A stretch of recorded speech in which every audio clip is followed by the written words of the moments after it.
All right, it's LSU week, so no, fancy introductions. All right, we got to introduce ourselves a little bit. I'm Seth Emerson. Although, if you're watching this and you don't know who we are by now, then I'd be a little frankly, surprised. you know what? And you're not an LSU fan, I guess. Oh, well, all right, just for all of our friends in the Bayou who will be watching this, this is Gentry and Seth from Dogs 24/7. and I am Seth Emerson from It's a Mouthful, Macon Telegraph, Columbus Ledger Inquirer, yada, yada, yada. All right, so Gentry, let's spend most of the time obviously breaking down North Texas and how that game went. Well, the weather was about like it is right now. Yeah, look outside. Actually, Georgia practicing for a third straight day in pads.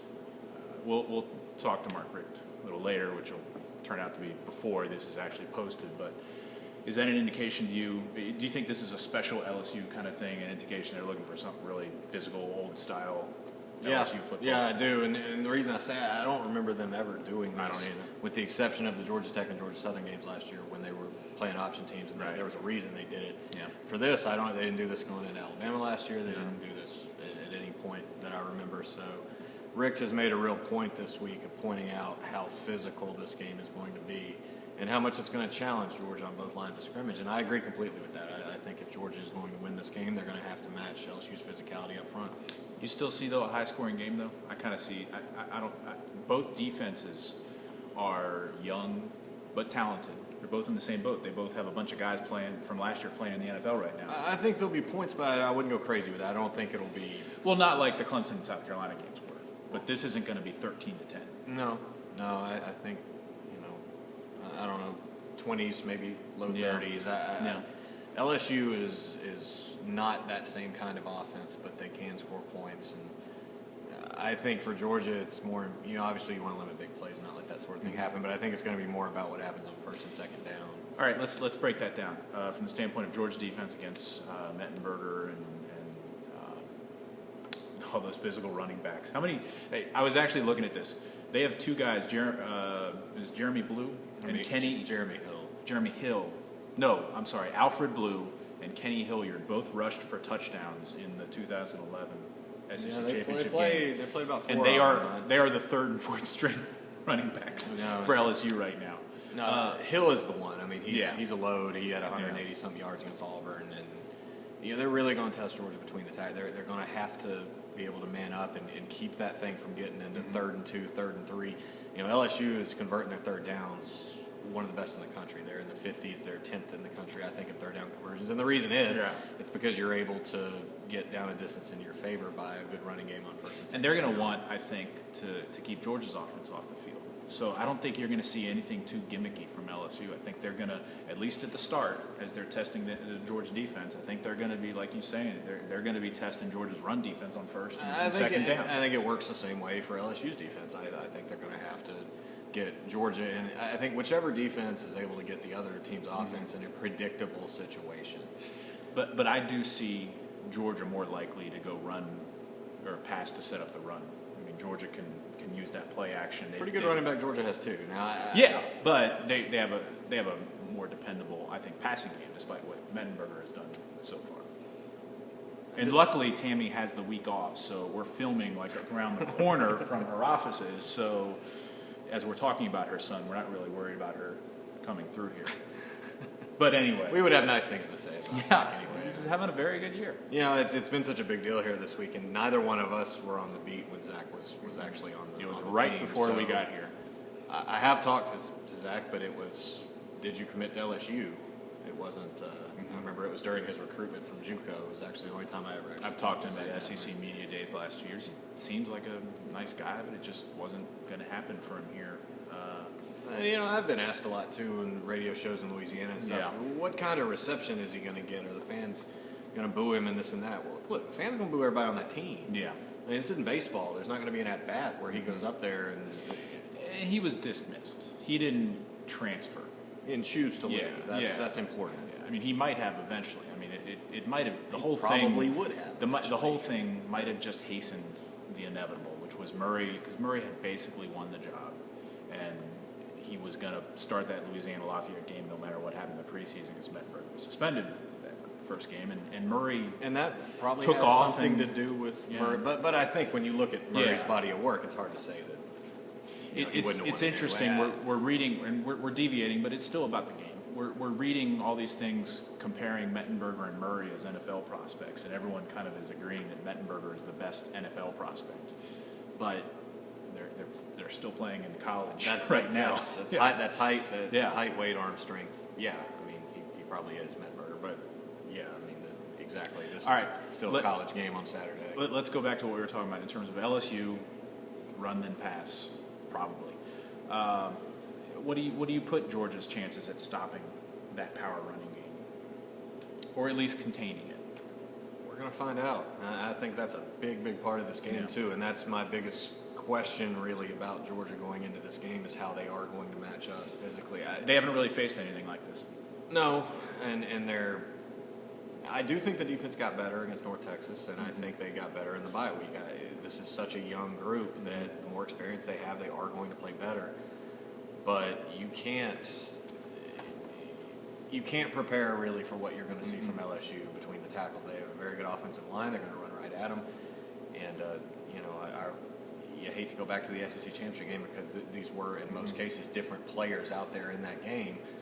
But, Alabama doesn't win that game if they don't run for 350 yards. And I think if LSU can do a similar kind of thing to Georgia, it would be trouble for Georgia. And you can say, well, Georgia won't wear down now because they're substituting more, unlike the Alabama game. But I don't know. They kind of wore down against Clemson. You got to have the horses. One thing I did like a lot out of the North Texas game was that was the first game where Georgia played a little more base 3-4, and when they did, they were a lot more effective against the run. And the reason was you got a real strong push up front from Mays and Jonathan Taylor, who are playing a traditional nose. Now people have said Garrison Smith's playing that, but when you're in nickel, you got the two defensive tackles so much. Garrison is inside, and you've got the edge rushers going around. On the base 3-4, you had a guy man up on the center, and in both cases, I thought Mays and Taylor both did real well. They got a good push. You could see the difference against the run. There was a lot less space. They kind of slowed the play down a little bit, and then the linebackers were able to come.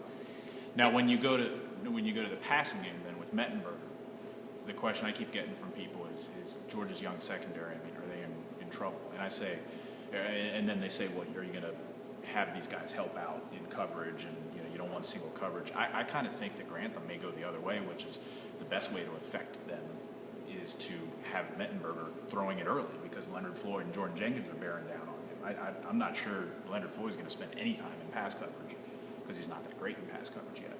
And Jordan Jenkins, he's itching to have a sack. They're going to send him in a lot too. And another thing that they did a little different in the North Texas game that I like this a lot, the first two games you had Josh Dawson and Ray Drew playing kind of a defensive end where they slid out from what they would normally do and put their hand down. This last game, they let Jordan Jenkins do that. And what you do with that is you're able to get Jordan Jenkins and Leonard Floyd on the field together. Because when it was Drew or Dawson doing it, Jenkins was your stand-up outside linebacker. Now, if Jenkins is playing with his hand down and getting that third guy on the line, this is a nickel, where the third guy on the line that they want.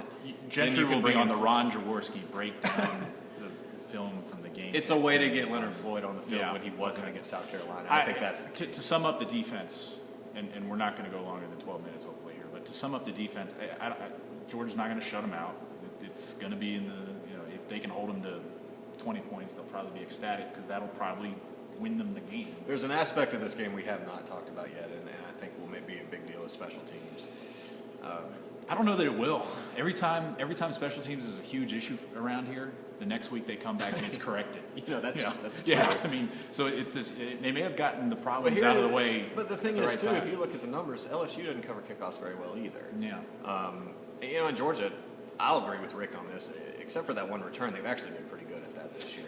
John Lilly was sitting here rattling off all the good plays they've had on special teams this year, which people forget. They ran a fake punt against Clemson, right? The onside kick against South Carolina.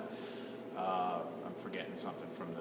Colin Barber's been killing the ball punting. Punt return, I think, has been pretty good. Damian Swan, I think, does something very underrated, which is he's got a good head for when to field the ball and when to people laugh at the fair catch kind of thing, but. Watching other football games, see how many times a ball is not fair caught and then rolls 20 yards. I like J.J. Green as a kick returner. Yeah. I think that's a good move. Yeah. I think he could do well with that. We could go too much into that, but all right, let's very quickly, when Georgia's on offense, all right, LSU, much like Georgia, young defense but talented. I think Georgia will. I think I could see Georgia passing a lot to set up the run and hoping to dictate the game later, when with Todd Gurley getting more carries in the second half than in the first half. That'll depend on how the game goes. You see it going what way? I see it being Georgia's offense as we normally see. I don't think they're going to drastically do anything different. I think they're going to try to run the ball, but they're going to take their shots deep too. Mm-hmm. LSU's defense, a lot like Georgia, is young and talented, but I think they're not the same LSU defense that you've seen for the last couple of years. Not yet. They're not going to dominate you. They're not going to just completely slow down everything you want to do. So I think they could do either one and have some success with it. Georgia getting as much of the schedule may have hurt them by having all this front loaded. I think in the reverse, they're getting LSU at the right time. Much like Georgia's defense, LSU's defense by the end of the year is probably going to be in pretty good form. True. But it's not quite. Well, and you're also, the offense has done real well, but this is their first road game. Yeah. And I think a big key, and I know it's been overdone and everybody's talked about it all week, but how is Medberger going to play? I mean, is this is such a different kind of situation for him coming back home to play this game. And, and he, to his credit, he has played well in big games. Mm-hmm. He does have a good track record of that. So if you're looking at how he plays in big moments, he actually has been pretty good. But this is different. This is this is his old team. It's his old city. I don't. That's going to be a big part of this game, I think. You're saving your prediction for later. I said last week I was going to pick Georgia to win, but I say that with no confidence. I'm not sitting here. No confidence.